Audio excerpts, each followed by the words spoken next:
is in transformation. I'm not sure whether it's an institute, a movement, or Mr. Meyer, you guide me on that one.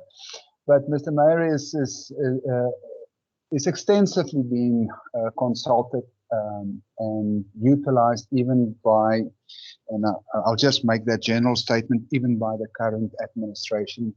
And Mr. Meyer can elaborate should he wish to do so.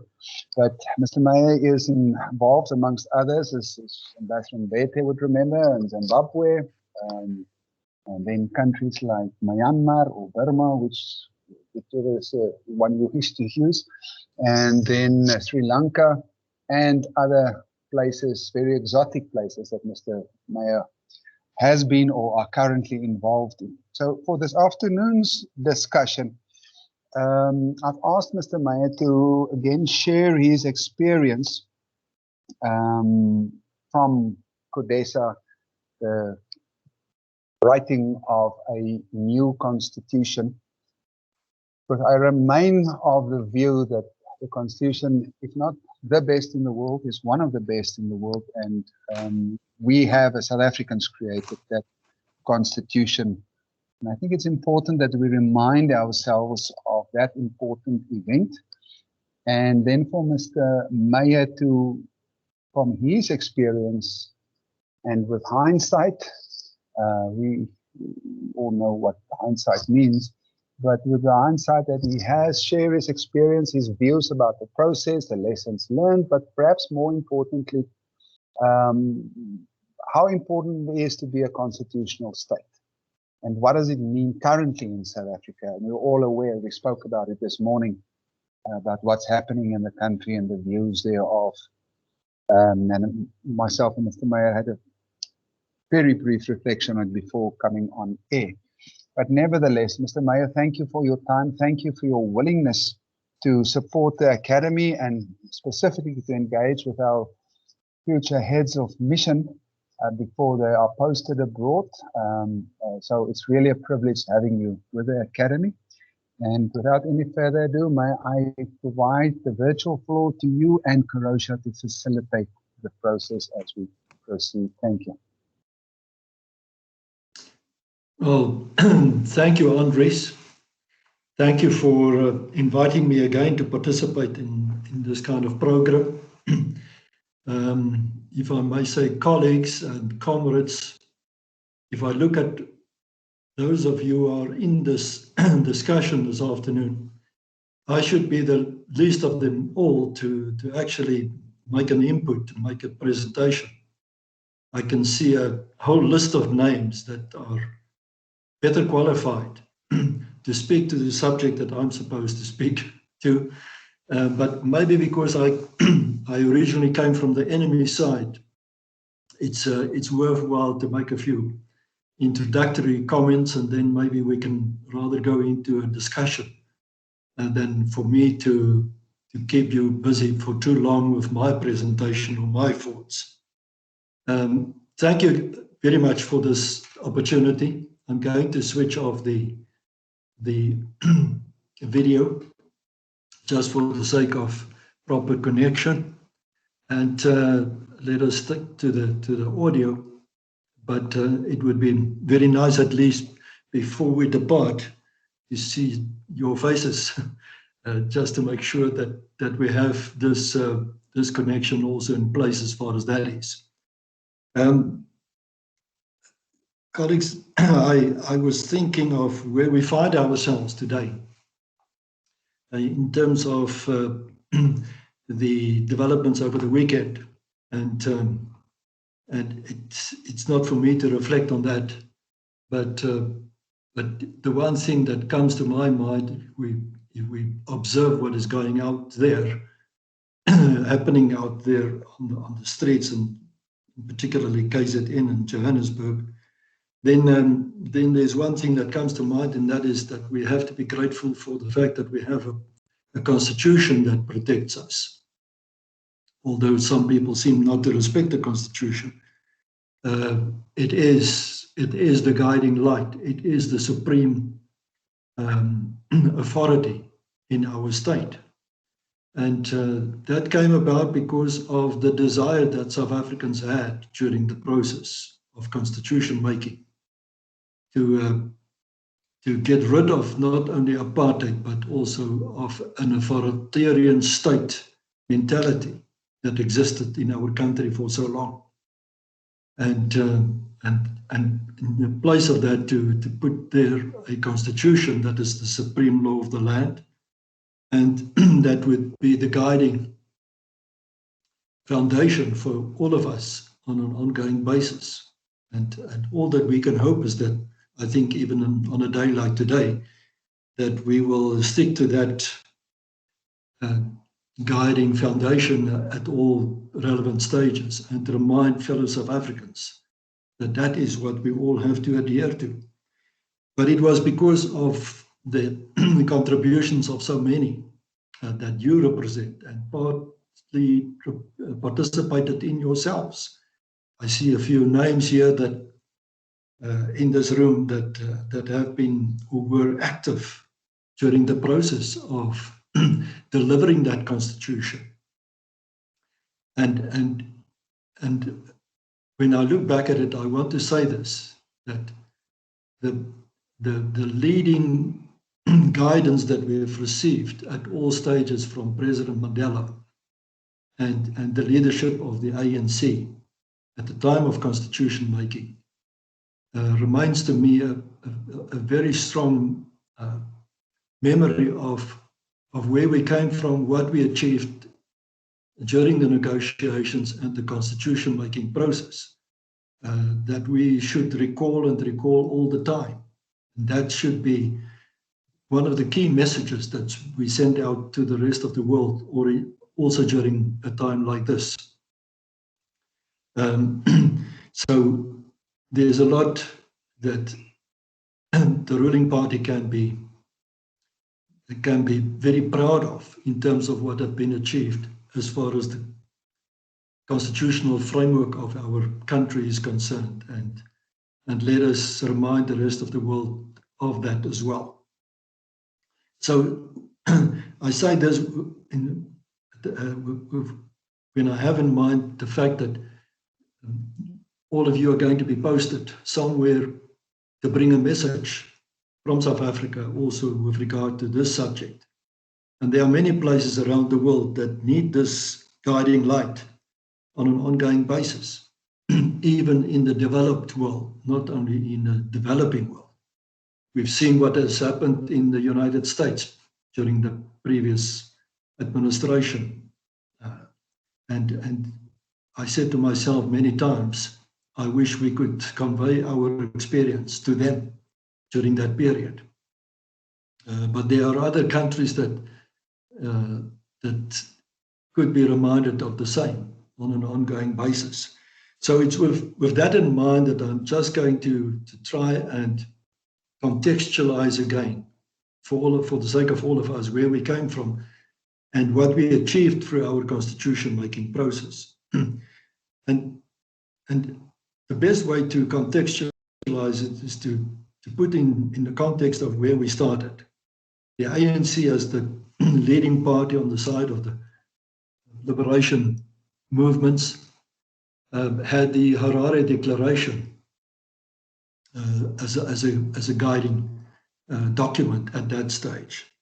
The National Party government didn't have much of a document, but they aspired to retain power in some or other way, as much as possible.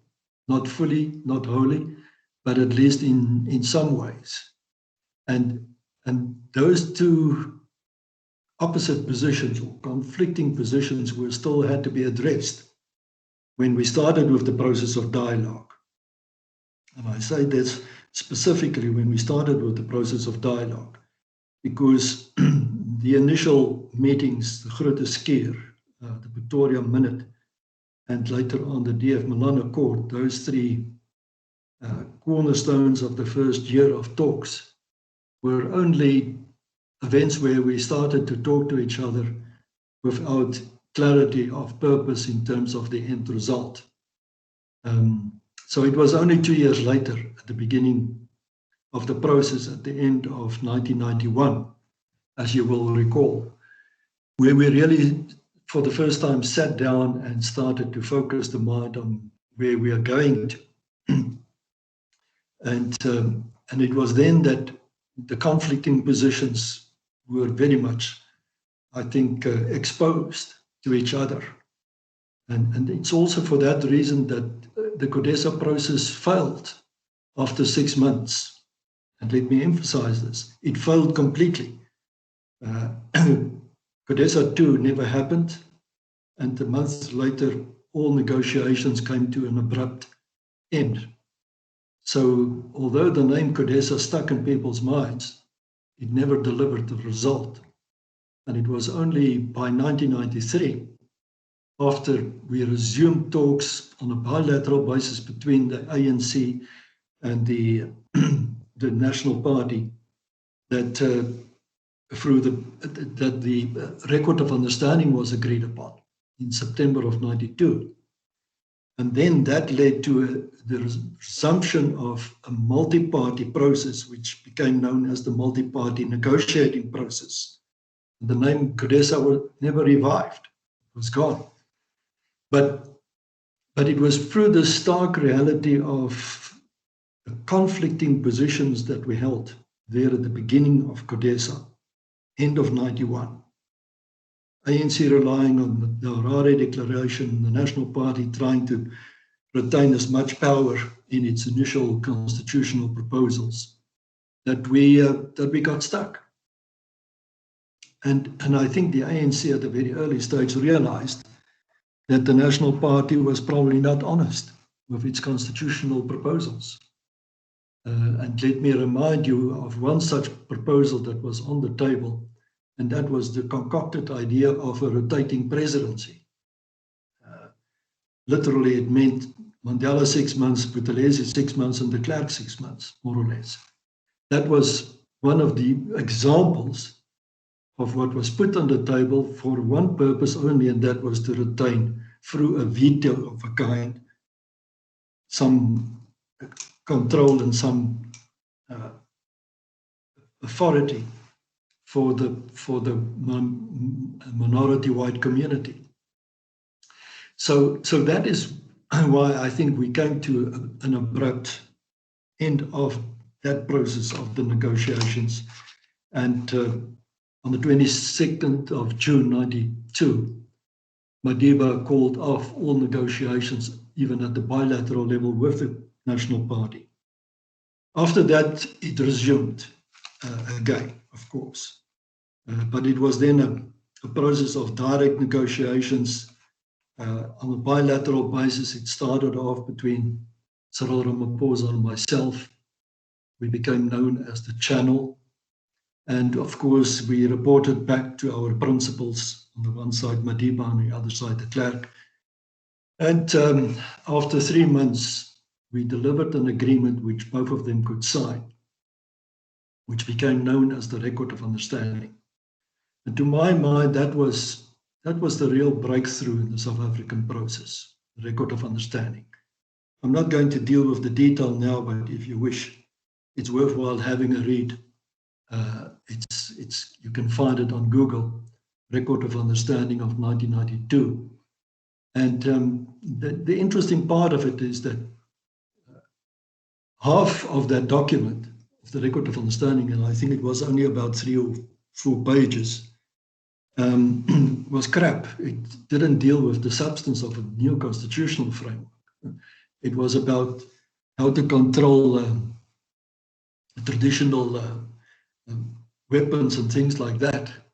But the first half, or the first page and a half of that Record of Understanding, was about an agreement to reach a common understanding of where we want to go to as far as the future is concerned. That was setting out the vision and how to get there. Setting out the vision on a basis of respecting individual rights as the cornerstone of a future constitution on an equal basis for all. And I want to repeat that. It was the first time that we described it in such terms that both sides accepted individual rights as the cornerstone of a future constitution on an equal basis for all individuals in the country. And once we had that foundation set, it provided us the vision for the future. Then it was to be decided on how do we get there. And it was also from that discussion contained in that document, the Record of Understanding, that the two-phased approach emerged as an agreement between the two sides. Two-phased meaning we will have an interim constitution negotiated by all the parties, represented by the parties, in the process that became known as the multi-party negotiating process. And then a second round, which would be led and conducted by the elected Constitutional Assembly on behalf of all the people of the country. Now that is exactly what happened. First phase led to the first phase of negotiations by the parties led to the interim constitution, and of course the first democratic election in 1994, the installation of the new government elected democratically, and then a further 2 years for which we negotiated in the Constitutional Assembly, or rather the Parliament that was also acting as the Constitutional Assembly. The second round, and that was producing the final constitution by the end of 1996. So from the original contestation, the opposite positions that were held by the two different parties, we could find agreement to move forward. And the key in this regard was the fact that we agreed on a two-phased process. And I say this very specifically because in many other conflict situations which I've observed, I thought that the settlement that we reached through the two-phased process could have been also very easily, practically utilized in other situations. And I share that with you because you might come across also similar challenges in terms of your future work where you come across conflicts and disputes. But the two-phased process in our case, the interim constitution and the final constitution linked together, became, in our situation, very much a major contributory factor to the success. I don't have to remind you of all the success factors that I think led to our success process, but three things come to my mind all the time, which I would like to just remind you of. The first was that we had a fairly inclusive process. Maybe not 100% at all times, but it was under the leadership of Madiba that we started off with the notion of inclusivity. Because it was him who said, bring along all of them. Also the so-called homeland parties or Bantustan parties. Madiba was very adamant about that. He said, bring them all along, let them be part of the process. And they were. Of course, one or two of those parties not always participated. They, at their own decision, sometimes withdrew, in some cases stayed out of the negotiations around the interim constitution for their own reasons. But in the end, all those parties, even those that withdrew from the negotiations, came back to the table and participated in the first democratic election. As we all know, it happened at the last minute as far as the IFP is concerned, but they were there. There was an inclusive participation in the first democratic election, and I think that was a major, major achievement as far as the total process is concerned. But the reality is, at all given times, the notion was inclusivity, and all parties had their seat at the table reserved for them. At all given stages, there were more than 20 parties participating in the multi-party negotiating process. So inclusivity, I think, was a major contributing factor, success factor, as far as that is. The second one that I want to highlight is the fact that we succeeded in building a level of trust between the opposing sides.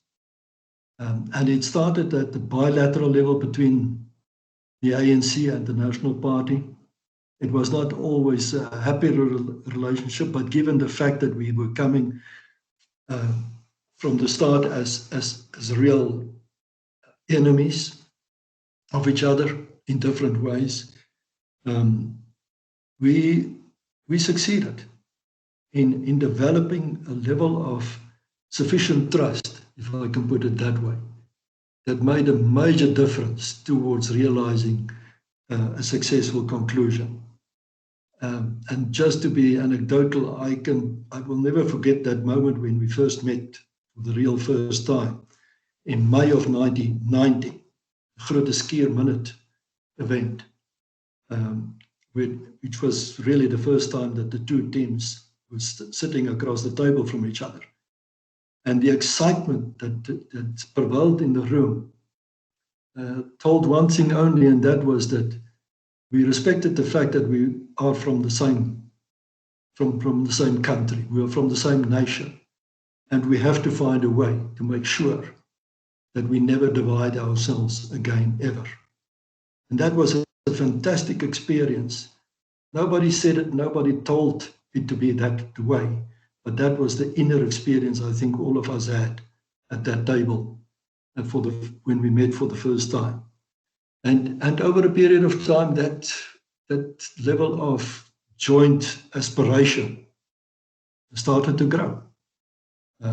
There were sad moments, like for instance, when Codesa 1 happened, the kickoff was a sad moment of disruption of that level of trust that was required.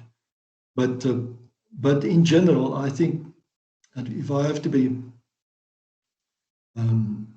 true in my reflection on it, I can say that the level of trust that developed between Cyril Ramaphosa and myself, I think, led to at least us shorten the whole process with a number of years, simply because we became so determined in our joint approach towards finding answers that we never gave up on each other, that we never, not only the two of us, but our teams with us, that we never gave up on each other.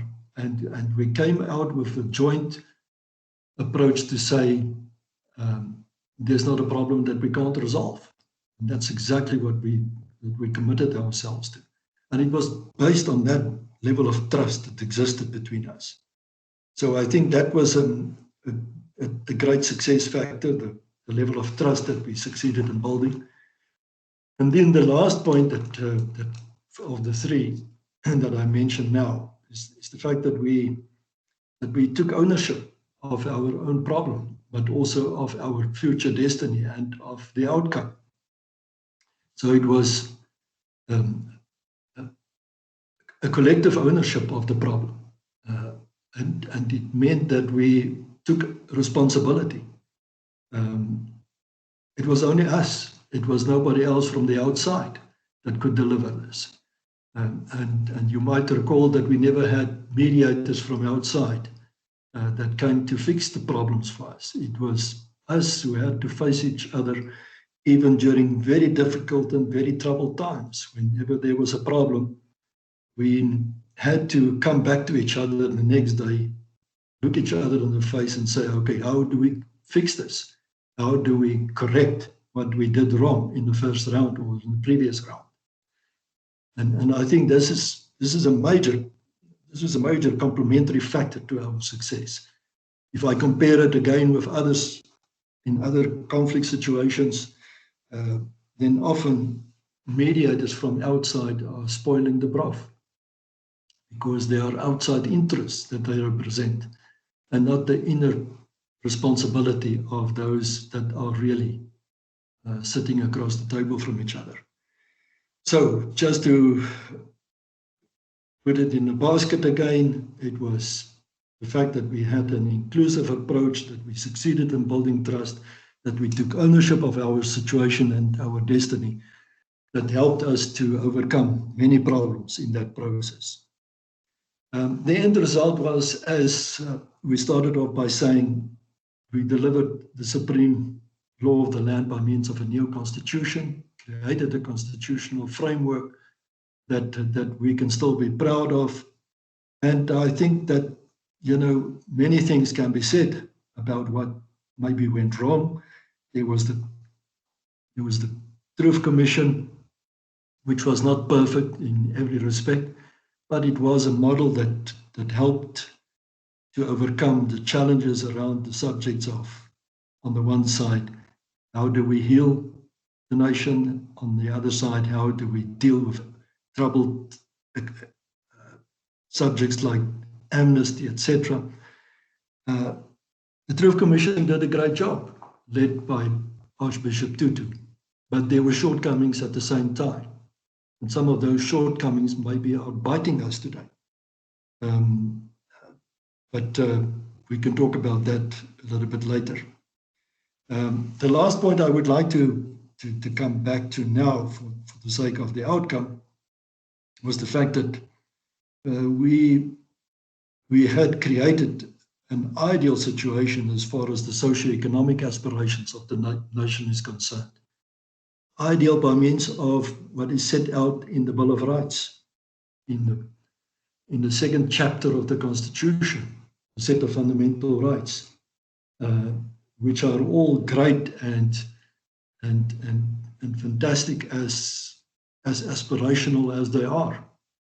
But unfortunately now, 25 years after the final Constitution was put into law, we have to admit that many of those aspirations have not been met. We were not successful in that regard, in every respect, which leads to a huge level of inequality in the country. And that is very sad. We still have a lot of work to be done as far as that is. I often say to myself, what could we have done differently, looking at it from a negotiating point of view?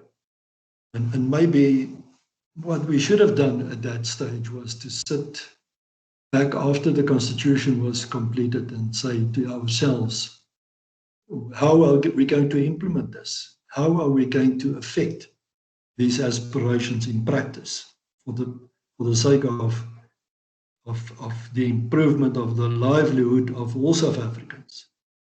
We didn't do that. We left it to the newly elected government to take full responsibility and charge of that. And it was probably a shortcoming looking back at it. More could have been and should have been done in terms of planning the implementation as far as the socio-economic transformation of the country is concerned. We still talk about transformation, but many people would say, where is it? We don't see it, we don't experience it, we don't live it. But that is also part of our ongoing debate between us as South Africans.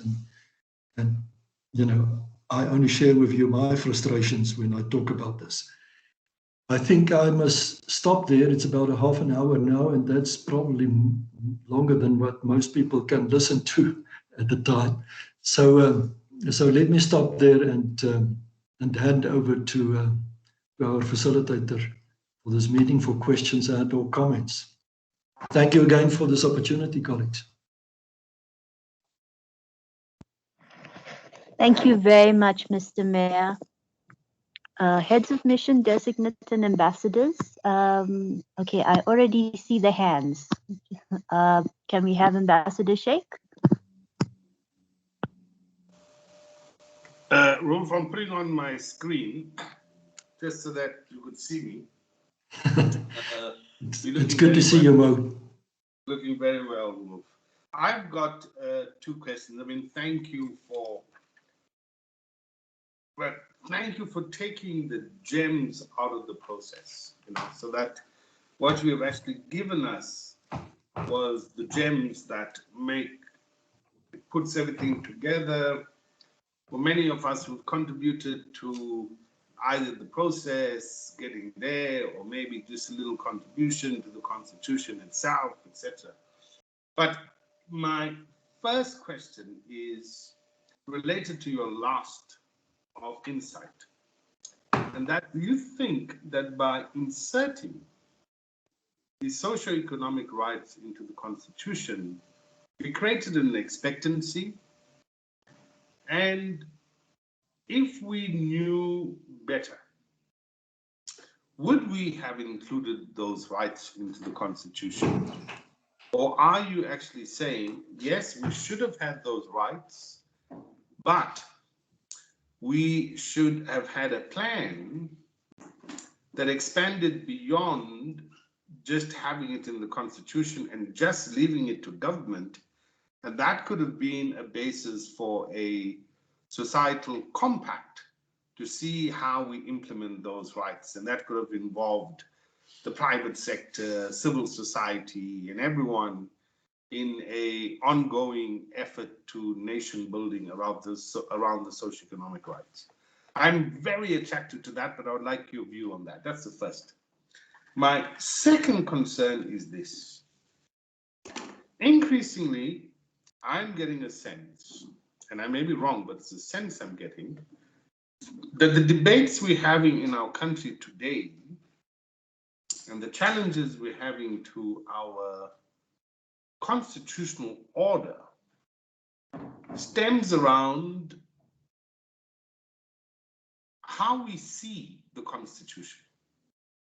And there are many in our society who see the Constitution as a document by which we made a compromise to in order to get power.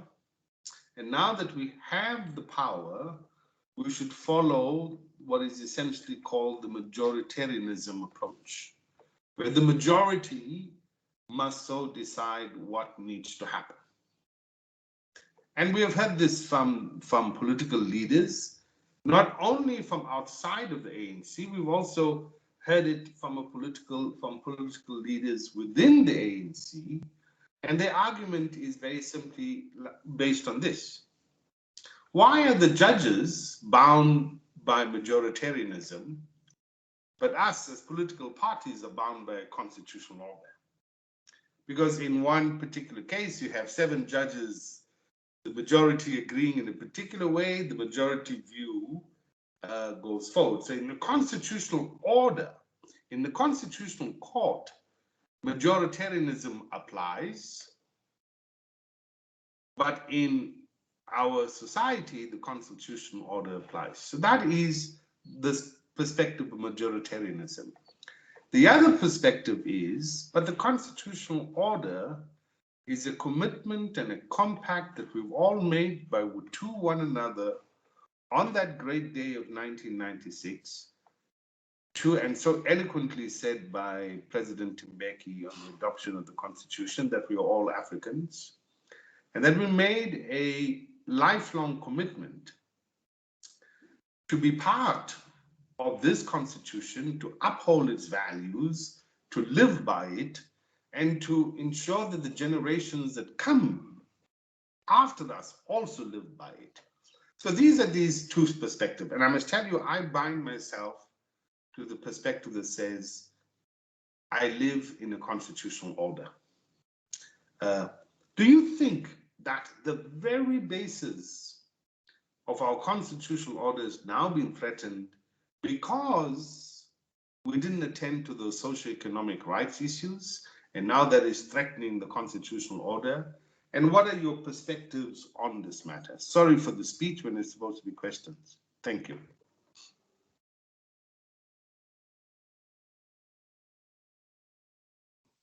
Mo, thank you very much. I'm delighted you're raising these very, very difficult questions. And quite frankly, I'm not in a position to give authoritative answers to that. I can just take part in the debate, and all, like all of us should take part in this debate. But coming back to the first question on whether the socioeconomic rights should have been contained in the Bill of Rights in the Constitution, or maybe separately by means of a compact. Now, I think we must put ourselves back in where we were at the time of when all of this started to happen. The interim constitution, as you will recall, was to a large extent a full constitution, a complete constitution. In other words, it provided for all the critical elements of what should be in a constitution, and I think rightfully so, because those that were against apartheid wanted to make sure that there's no remnant of apartheid even during the interim. And if we look back at the Harare Declaration, it was the intention to first scrap apartheid and then have a constitution-making process by means of an elected constitution-making process. So the interim phase was something in between. The apartheid government stayed in power for that while, up to 94, and the ANC and others against apartheid were very adamant about making sure that nothing of apartheid stays around, constitutionally speaking, when the first phase comes into effect, meaning the interim constitution. And for that reason, the protection of individual rights was already part of the interim constitution, for that very specific reason. And then, of course, it was from there taken into the final constitution by means of the work of the Constitutional Assembly. So I don't think it was an option really to keep the description of individual rights out of the constitutional framework, not during the interim constitution or during the final constitution. It had to be very much part of the future constitutional framework. So my argument would still stick to the one that I had put forward, and that was, it was rather a matter of finding the best way of implementing those socioeconomic rights, ensuring that we could live up to the expectation as far as that is. And this is where I think we failed ourselves. Let me use one example by means of context. Immediately after the transition, or during the transition, there was a ministry created for Reconstruction and Development, RDP. And that ministry started off, in my view, I was part of the exercise then because I was part of the Government of National Unity. I served in this ministerial committee. And my impression was that we were making good progress with the implementation of some of the requirements of the socioeconomic rights, referring to immediate progress in the areas of services regarding electricity, water supply, etc., housing in particular. So we made the progress, and then after 2 years, the RDP portfolio was scrapped. And I, quite frankly, could never understand why. But it was scrapped and it was never replaced in the same format. It was then over to the general affairs of government, of cabinet, to make provision for the implementation of the socioeconomic rights, so to speak. And that is why I'm saying, maybe we should have thought further and much longer about how do we provide for the implementation. I don't think there was ever disagreement of any significance about the content of the Bill of Rights. I think people were in general very happy with what is stated in the Bill of Rights, and still are. It's a question of where did we fail ourselves in not making sure the real transformation didn't take place. The real transformation lies maybe somewhere else. For one, I think our economic policies that we followed after 94 never addressed the real question about how do we balance our society in terms of our constitutional ideals. And I think that remains a question, even today. Our economic policies are not addressing that question. our economic policies that we have seen under President Mbeki right through till now have not addressed the real question of how do we bring about a social market economy. Because I use those words because I think that is what we really need in a country like South Africa. And there are many examples around the world, Mo, and you know better than I, as far as that is, that we could have at least studied and come up with our own solutions as far as that is. But that is the kind of debate that I think was missing in the process that followed our constitution. On the second question, let me immediately state myself my own position, and that is that I'm a constitutionalist.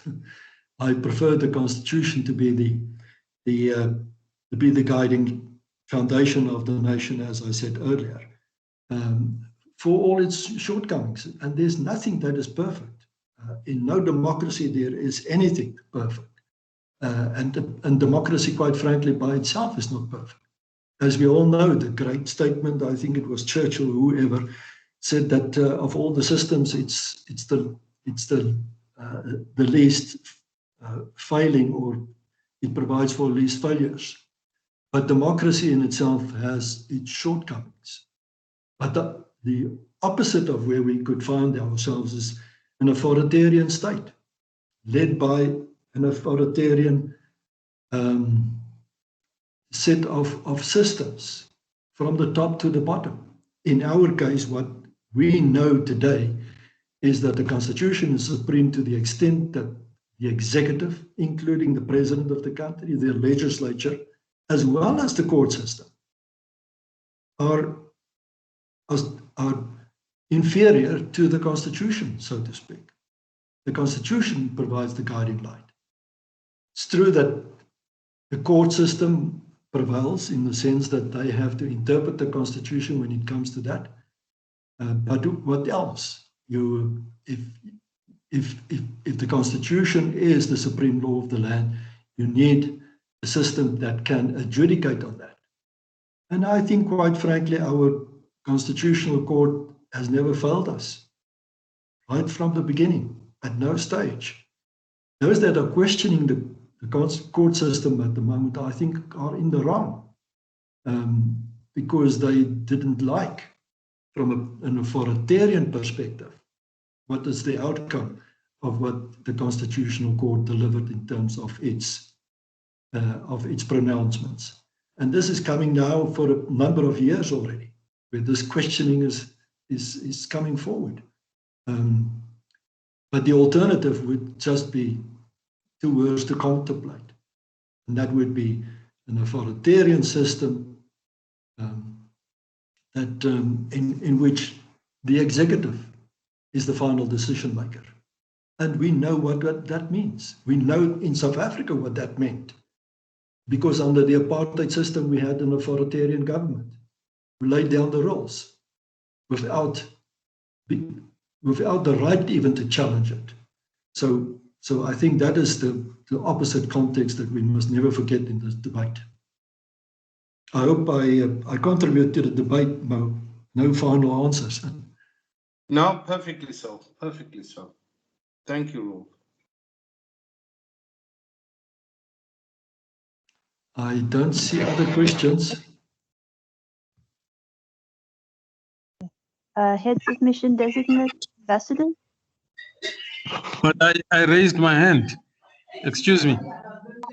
You can go ahead, Ambassador Beth. I don't see your hand though. It means technology is not perfect. I would like to greet Mr. Roelf Meyer.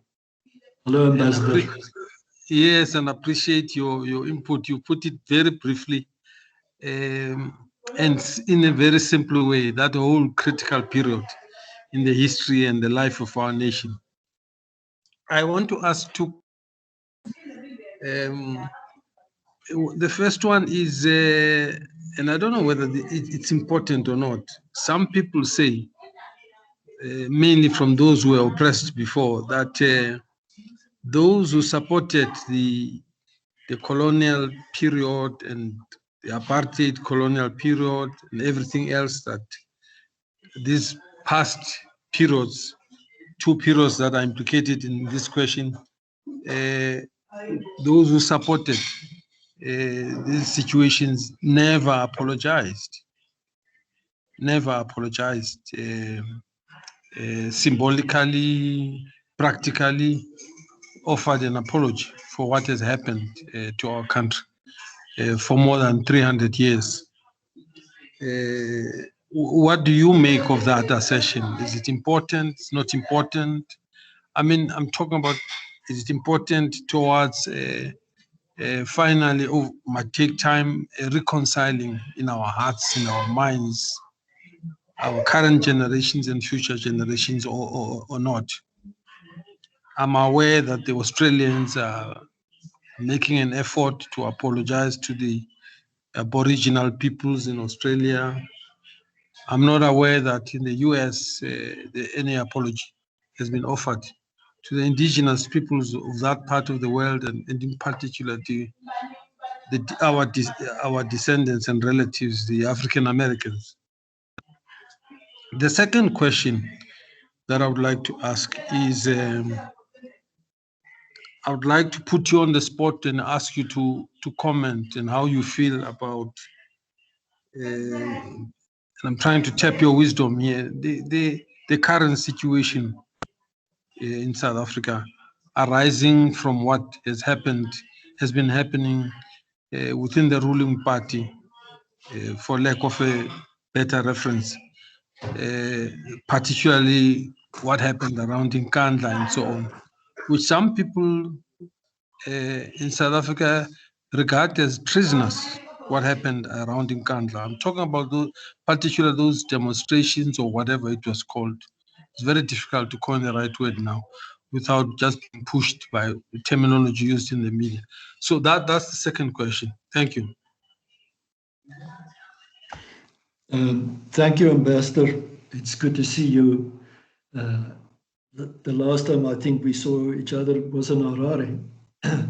I'm glad you continue with your duties, and I hope you're going to serve the country in the same way you did in Zimbabwe, wherever you go from here. It's a very, very important question, the one of apologizing.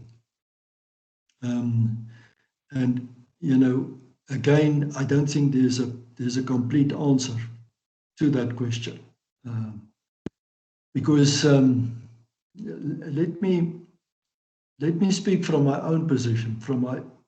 Let me first speak from my own heart when I try to answer you. I come from an apartheid background myself. I can't deny it. I can't run away from it. It's part of my reality. It's how I grew up.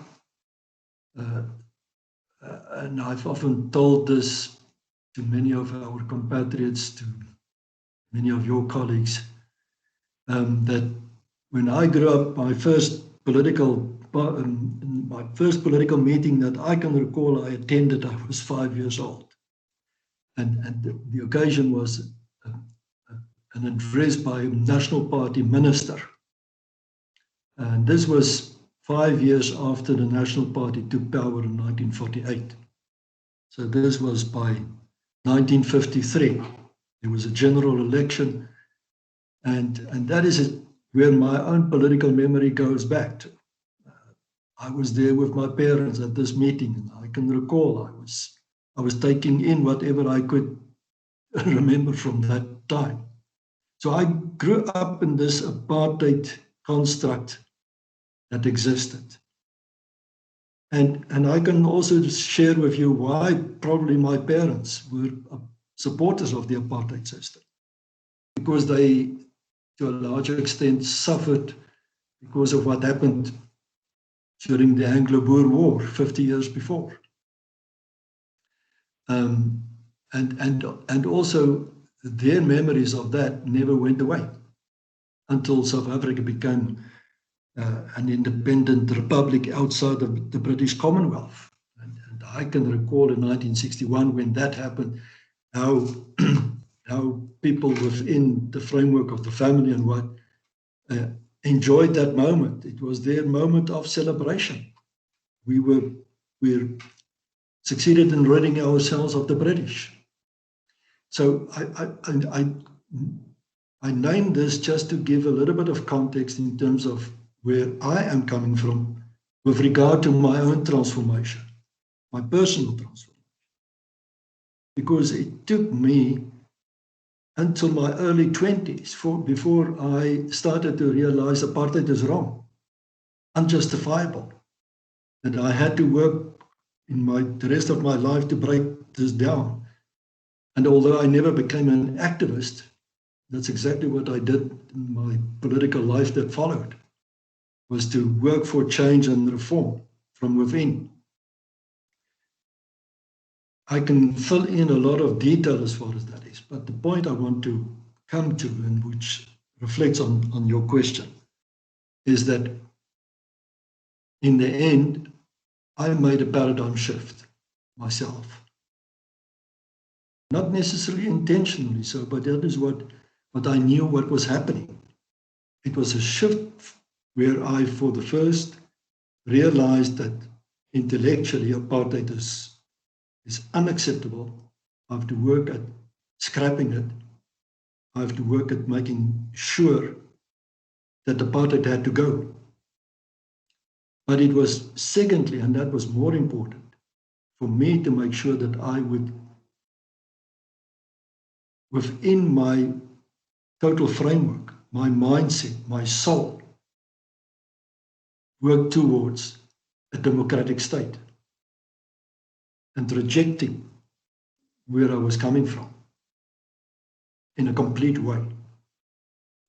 And this combination of heart and brain, of intellect and soul, I think helped me to make that transition. So I can truly say, even before the announcement came about the unbanning of the ANC and the release of Madiba and others, I was already on the other side. I was still part of the National Party, but I was in my own mind, in my own framework. I made the paradigm shift. I was completely on the other side. And the reason why I'm sharing this with you is simply to say that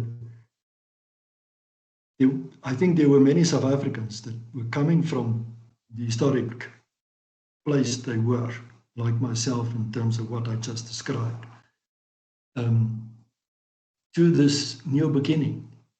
And this, for this reason, that I could say to myself, the day that we signed the interim constitution, and I said it to a journalist that day, when she came to ask me and said, how can you be so happy?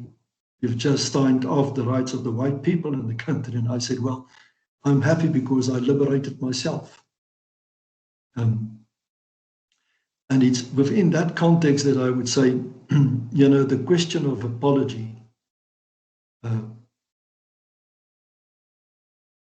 for me, it doesn't matter because I felt like I have completely transformed.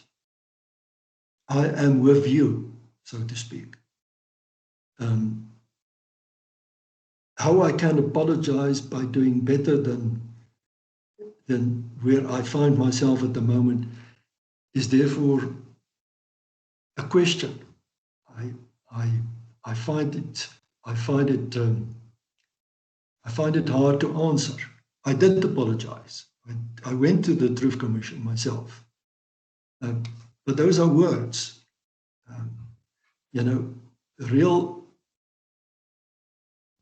apology would come through something deeper than just that. And that is where I don't have clear answers. But I think this is where, you know, the debate hasn't stopped.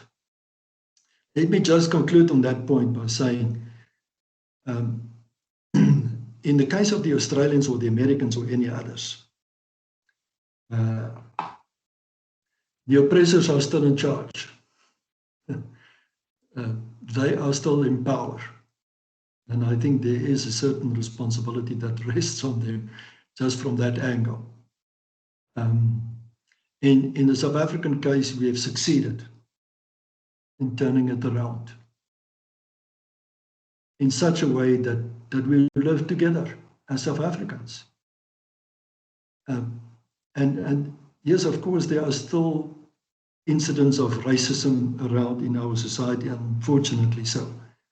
But I think for the greater majority of South Africans across the spectrum, black and white, they've made peace with each other. I was the other day in Modimolle, you know, which is really a rural town with a white community that used to be extremely right-wing. I can say it because in previous times I would not have even been allowed to make a speech there. I was there the other day for the sake of public-private growth initiative, which is the one initiative which I'm working on, generating economic growth along the country's and the president's economic goals, and helping the government in that regard. So it's a great project, and we're running it now at the district level. So Modimolle is the heart of the Waterberg district. And I went there speaking to the business community. And I was so surprised and encouraged by what I experienced in terms of how people have integrated even in that society. I was totally surprised about that. What I'm saying by that is, you know, I think we have made strides ahead. Not fully, not completely yet, still too much racism, but we have made progress. But in the South African case, compared to those others that you mentioned, you know, what is most important for us, I think in South Africa today, is for those that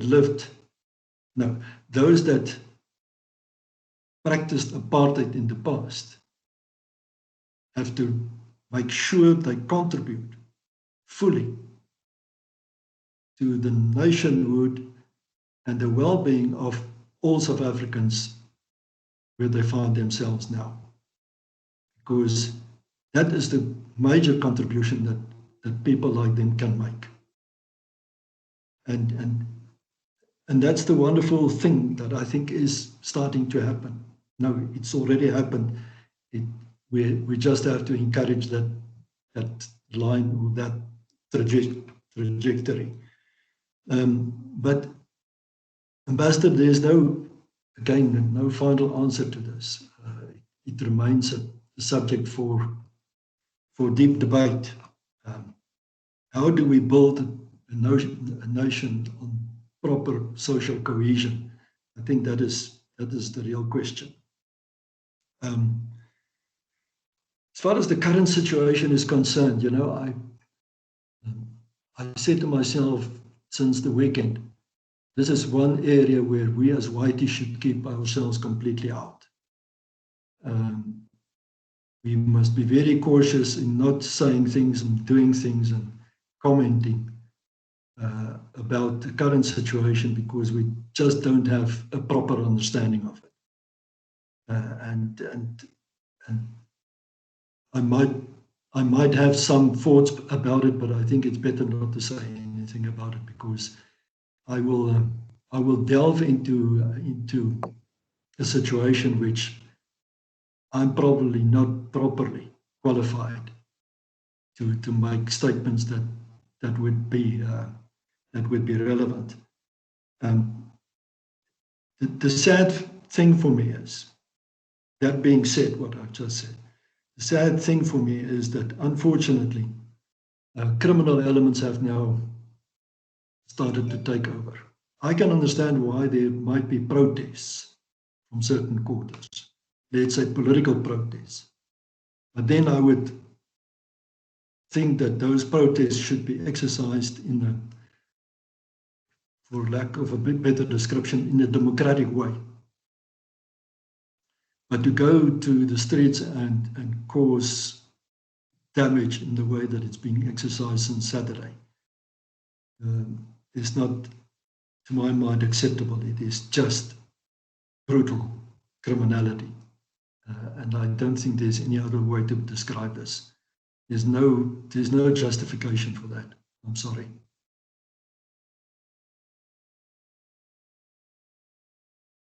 Thank you very much. Yes, we have Advocate.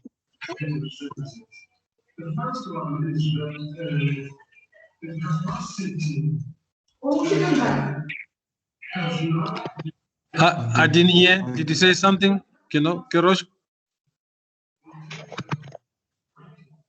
I asked for Advocate Maseko.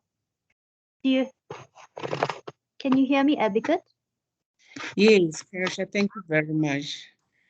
And thank you very much, Comrade Rolf. And thanks for, putting into perspective the whole about the Constitution, but also talking from the heart on your experience, your upbringing, so that whatever we thought about you, whether good or bad, it's put into perspective. And I really respect your comments. I respect your upbringing and the stands that you took. You'll always be saluted for being one of the leaders of the architect of our Constitution. I don't know if it's Ambassador Sheikh or Ambassador, but we're talking about the issue around the Bill of Rights. I think much as one appreciates everywhere, they say we have the best constitution, but my worry is the abuse, especially of Section 2 of the Bill of Rights. Even specialization, I refuse to be a human rights lawyer because I find them defending wrong in the name of human rights. So I just wanted your thoughts about that, or if there's anything that can be done to tighten that aspect. But I think also there's been talk about in the preamble to include the issue that apartheid was a crime. So if I just wanted to find out if you agree with that. But once again, thank you very much for the work that you've done for this country and continuously still doing. Thank you.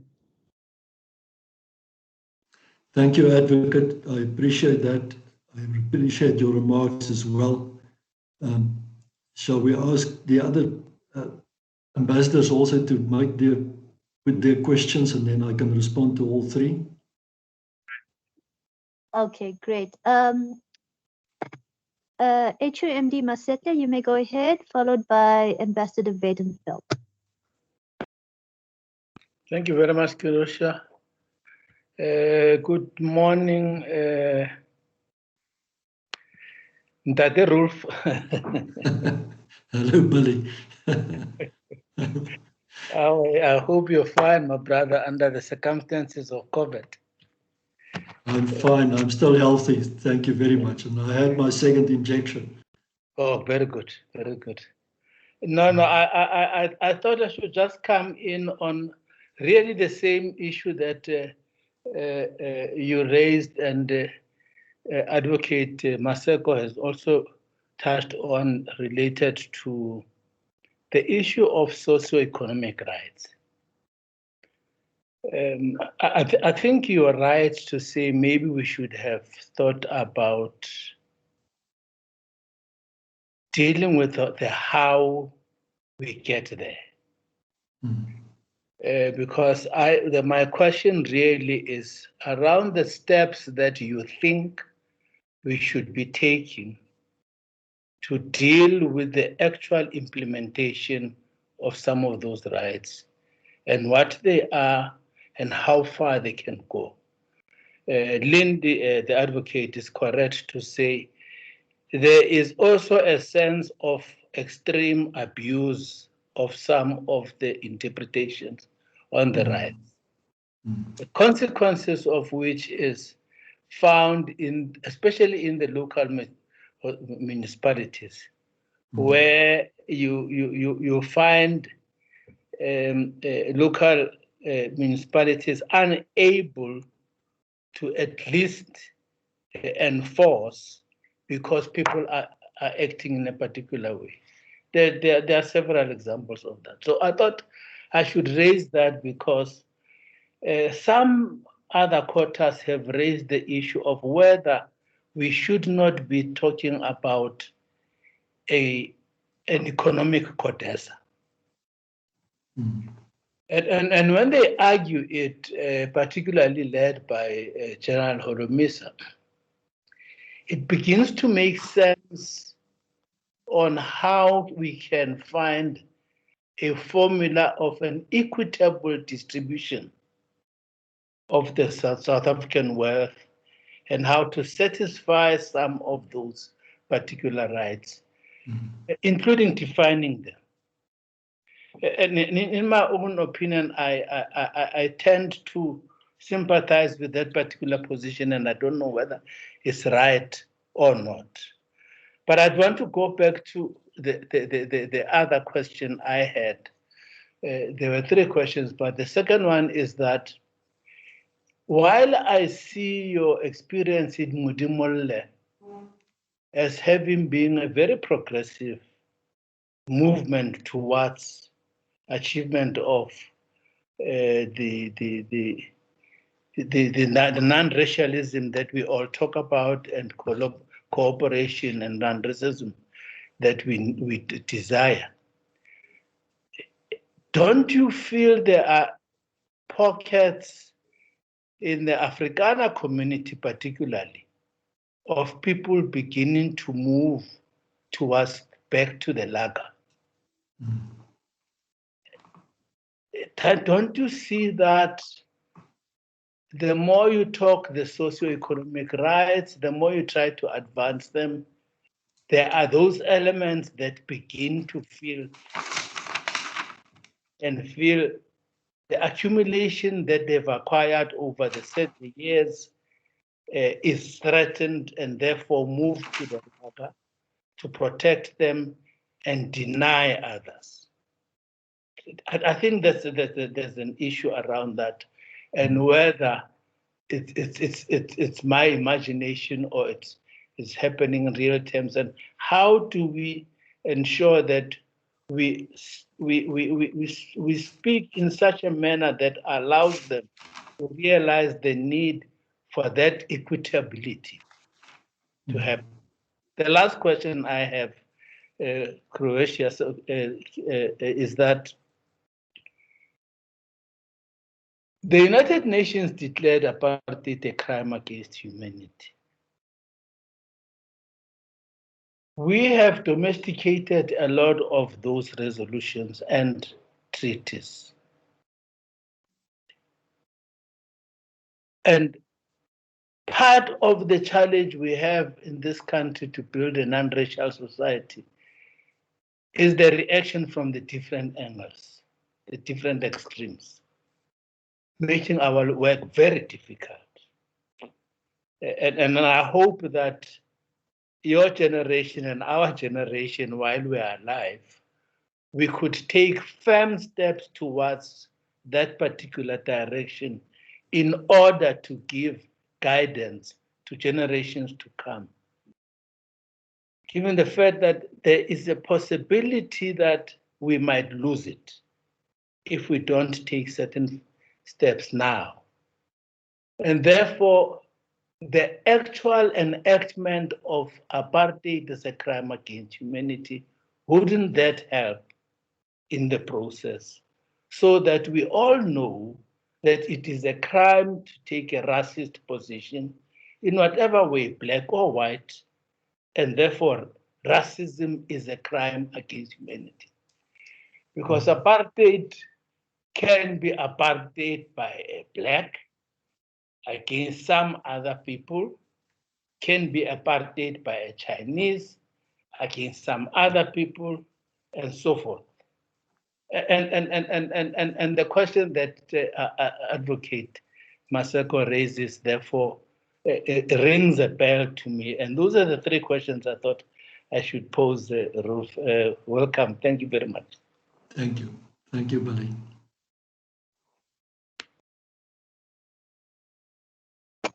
Ambassador Badenfeld, you may go ahead. Yes, thank you, Karosha. Dankie, Roelf. Goed om jou weer te zien. It's goed om jou te zien. Dankie, Sean. Yeah, the Constitution, I think beautiful, powerful. When you look at the issue of social and economic rights, it is not as if it is not there. Whether it's access to education, healthcare, water, housing, social security, whatever the case might be. You would even have seen litigation on some of these matters in courts.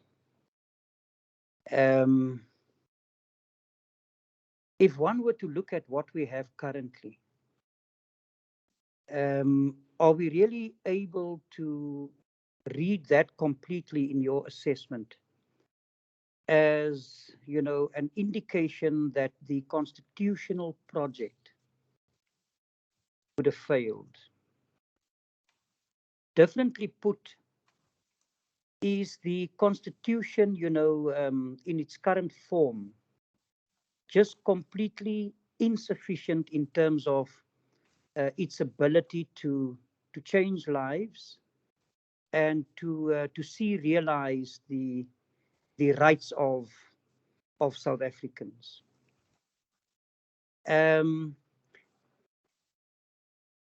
I'm particularly interested in our Chapter 9 institutions and the extent to which Chapter 9 institutions would also have had a particular role in terms of the strengthening of, the constitutional democracy, the constitutional order, and so forth. And I'm not necessarily convinced that we would have been able to hit maximum on that score. Maybe just a comment on that, Roelf, the extent to which the constitutional project, given all of the issues of pressure, and I mean, I have quite a wide-ranging take on this in terms of what we are seeing currently. You would have touched on the issue of the criminal dimension, 2 matters. I might take it a bit further, the extent to which some of what we might be seeing might actually speak to low-level insurgency or counter-revolutionary kind of issues, the potential for organized crime, to feature into the mix. I'm particularly interested, and I'm watching the Western Cape with great interest, especially at the level of criminal gangs, and the extent to which you might see some effort directed at issues of ungovernability and so on. So I think it's important that we have that conversation. But really just at the level of the project failing. Perhaps just a comment or a perspective on that. Thank you, Roelf. Thank you very much. Thanks, Sean. I would like to try and respond to the questions that the 3 last speakers have raised, and somehow they are interlinked, the questions. So maybe it's appropriate that I try to respond to it in conjunction with each other. And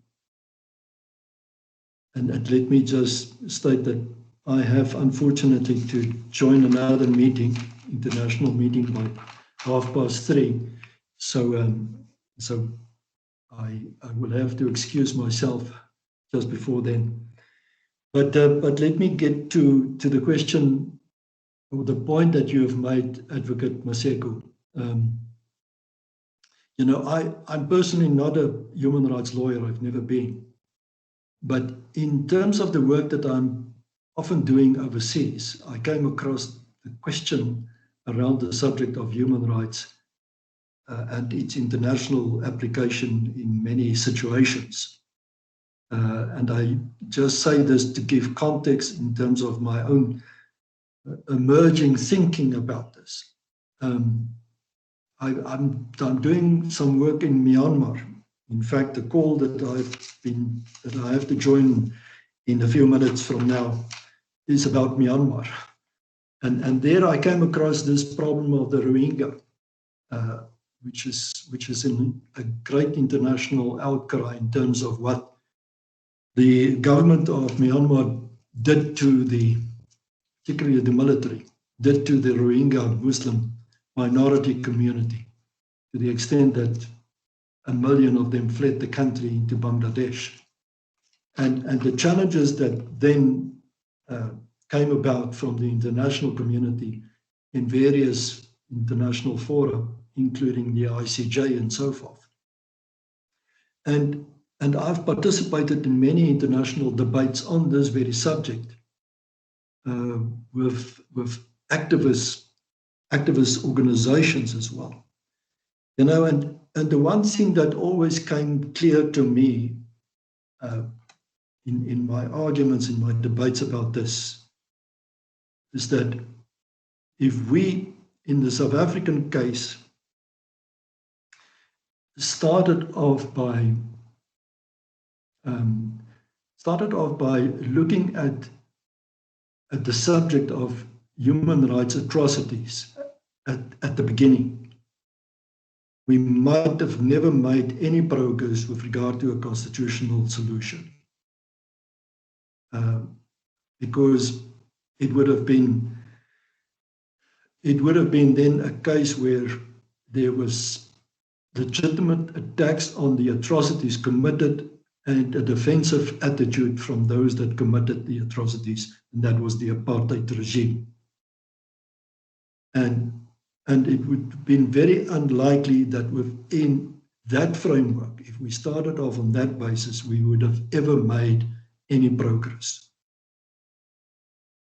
Now, looking back at it, let me interrupt myself and say, I think in a certain way what we did was the right thing time-wise, that by first concluding on the future, agreeing on the future constitutional framework, and then revisit the past by means of the TRC was actually the right approach.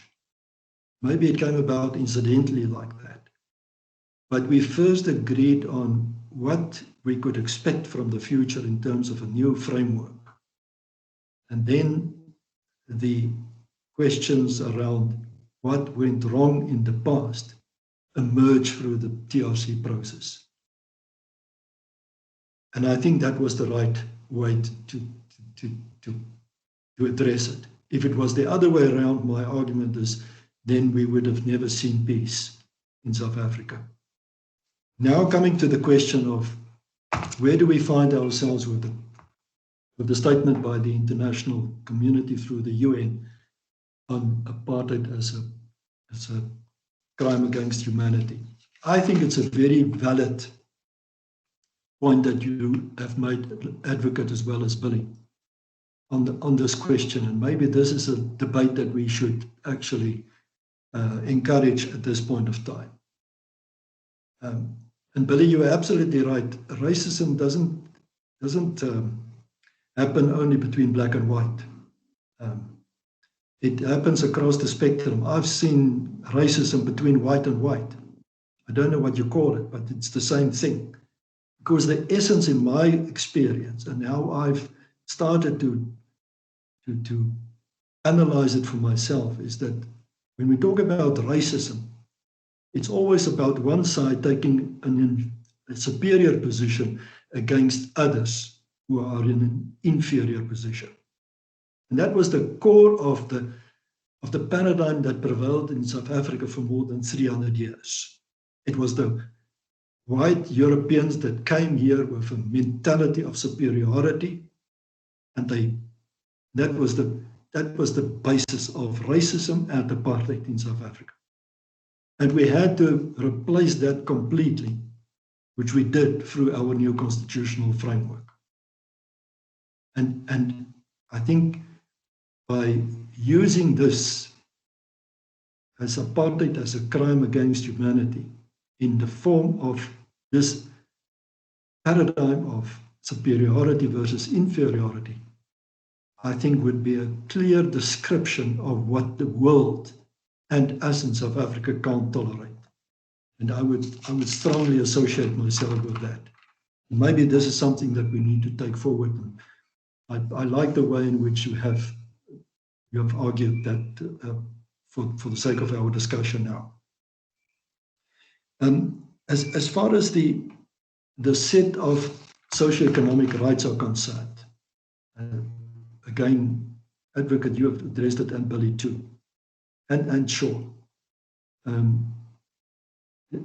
The set of fundamental rights, the set of human rights or fundamental rights in the Constitution with regard to socioeconomic rights, set in many ways an ideal. And I think that was the argument that we produced all the time when we were drafting the final Constitution. Argument was put forward, or question was put forward very often, that are we not too idealistic? And the answer was yes, we are idealistic, but it's better to be idealistic and set the norm very high. Now, unfortunately, that was probably unfair towards the new government, because the norm in certain ways are so high that it's impossible to deliver on that. But at the same time, I think I have to say that government failed itself in many respects with regard to not making good on what was intended in the Constitution, because the Constitution is like an enabling act. It doesn't specify. Let me use 3 examples to prove that point. Constitution basically says there shall be affirmative action, there shall be black economic empowerment, there shall be land reform. On one of those, the government performed fairly well, but on the 2 others not, because of the sets of policies that were enacted after the Constitution. And let me take black economic empowerment as a case in point. The intentions might have been very good, but it's not working because it's only a few that benefited from black economic empowerment in general. And I think this is something that we have to revisit very urgently to ensure that the intentions of the Constitution are being addressed in the way it should be. And there are many practical ways through which this can be done. Even my business friends are saying to me, we would have loved to do it differently, because there are ways that the majority of South Africans can actually benefit. For instance, by getting part of the successes of what comes out of private sector by means of profits, instead of giving shares or equity, as is currently the base of BE, black economic empowerment, and now it's being implemented. So, I think that is the kind of thing that we really seriously have to look at. The question, Billy, that you had put about are whites not, or certain sections of the white community not throwing themselves back into the lager. I think there are unfortunately such ones. I don't think it's a growing number, but we must never forget 30% of the white community voted against the change in 1992 when there was a referendum. You remember that? The referendum amongst whites. And 30% said no to the change. And my argument is that many of that 30% are still around, unfortunately. And we still have to keep on working hard at them. I think some of them have changed their minds. I still come across people today that hate me. But I also come across others that come to me and say, I hated you, but now I can see you were right. And I support what you've done.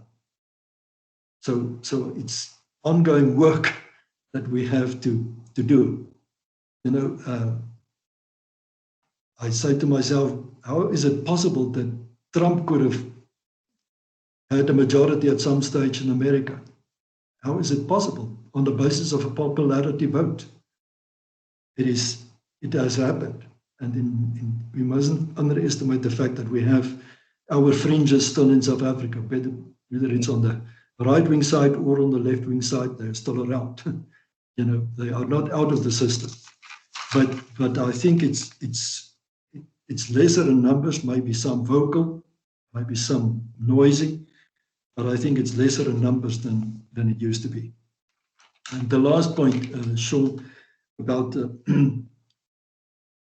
question of did the constitutional project fail? No, I don't think so. It's not the Constitution's fault or mistake that we don't see the transformation, the socio-economic transformation that we require. It's a separate project, which we didn't attend to.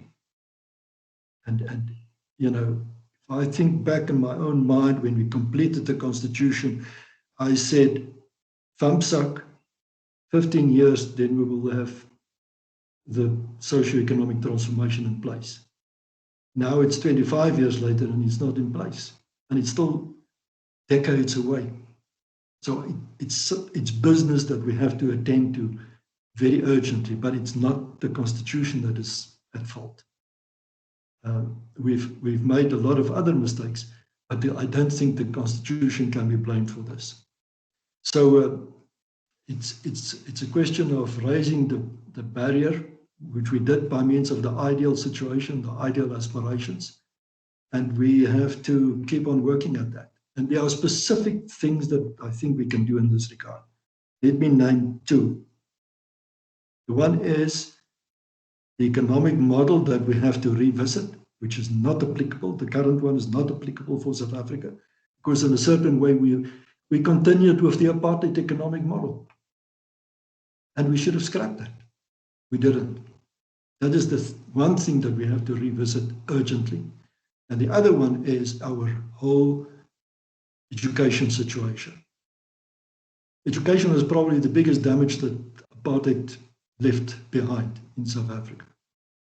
And quite frankly, we have to admit in 25 years, we have not succeeded in improving to the extent that is required for our learners. So a lot of work to be done in that space. And we have to sit down, and I think it's a matter of policy on the one hand, as far as education is concerned, and on the other hand, management of our schools and our basic education at the school level. Colleagues, those are my final thoughts. Thank you so much again. I wish we had more time, and maybe we should create the opportunity for further discussion after hours. Thank you. Thank you. Thank you, Rolf. Thank you, Rolf. Thank you so much, Mr. Rolf.